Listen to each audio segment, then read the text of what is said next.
When The Tortured Poets Department came out, Taylor Swift made things even better by giving Swifties more Easter eggs to find and a Sirius XM station just for her music. But none of that was enough. 2 hours after TTPD came out early Friday morning, the singer revealed that there was a second album called The Anthology. This gave her fans a total of 31 new songs to listen to and think about over and over again. Without a doubt, Swift did an amazing job on her most recent project. Why though? Does she keep bringing up a fight from almost 10 years ago, even though it hurts her feelings? Before I talk about why the singer needs to move on, I want to make one thing clear. I love her songs so much. I can really relate to her words, if not find them very powerful. I like to listen to her albums while bathing in the dark, with only a lit candle to hide my tears. Swift is the best at writing about broken hearts and lost dreams, even though they happened a long time ago and are covered in her 2017 record, Reputation. She writes about them a lot. It all started when Kanye West cut Swift off during her speech at the VMAs in 2009. However, they seemed to make up when they stood for pictures together at the same awards show in 2015. After 1 year, that relationship would end. Now, after different times, Swift uses a pretty simple code of lowercase and capital letters. On the 24th track of her new album, Thank You aIMee, she recasts Kim Kardashian as a high school bully. Swift is 34 years old, so why does she sing like she's 16 again? She seems to think that high school is the most important thing in our lives. And maybe you've reframed it, and in your mind you never beat my spirit black and blue.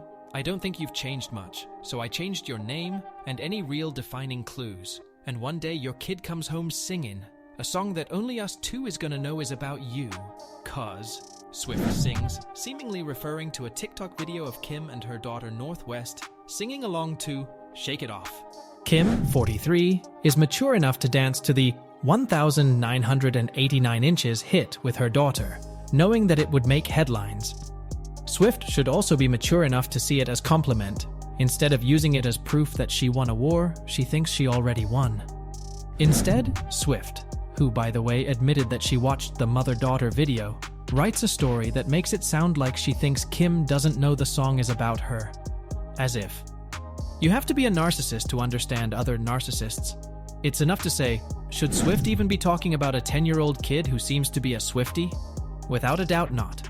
8 years have passed since Kim famously leaked Swift's talk with Kanye West, in which she agreed with the line, "I made that bitch famous from famous," even though Swift strongly denied saying it. In fact, so much time has passed that Kim is no longer married to Kanye, and he is already married to Bianca Censori. On track 27, she sings, they knew the whole time that I was onto something. The family, the pure greed, the Christian chorus line, which sounds like she's talking about the Kardashian family and West's old Sunday services. They didn't say a word. The blood was thick, but not like a paycheck. I bet they never said a prayer for my soul. I said it first, but no one heard me in the morning.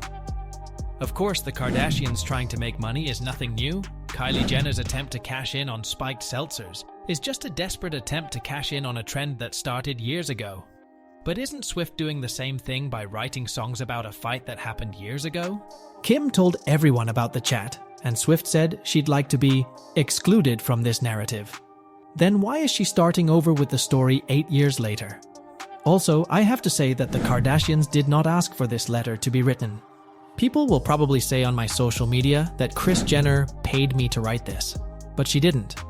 The new songs have already made Swift fans more radical, and they're now fighting the Kardashians in a war that shouldn't exist. Many of them have woken up and decided to troll the reality star on social media. There's no doubt that Swift has a lot of power over her fans. They both jump when she does. When she cries, they tear her ex-boyfriends apart. But Swift shouldn't use her pen to put people down in 2024, when trolling is at an all-time high. This is especially true for women who have moved on from bad relationships and husbands. Swift is the only one who really knows that the pen is mightier than the sword. It's time for her to stop harping on old grudges and start using her pen to make things better. I'd tell her to take a look at herself and think again. But Taylor Allison Swift is the only one who does that. But if she ever got over her problems, we wouldn't be getting re-records of Taylor's version or a 10-minute version of All Too Well. These songs were inspired by her fight with music boss Scooter Braun. Thanks for watching! If you enjoyed this video, be sure to give it a thumbs up and subscribe for more content like this. See you next time!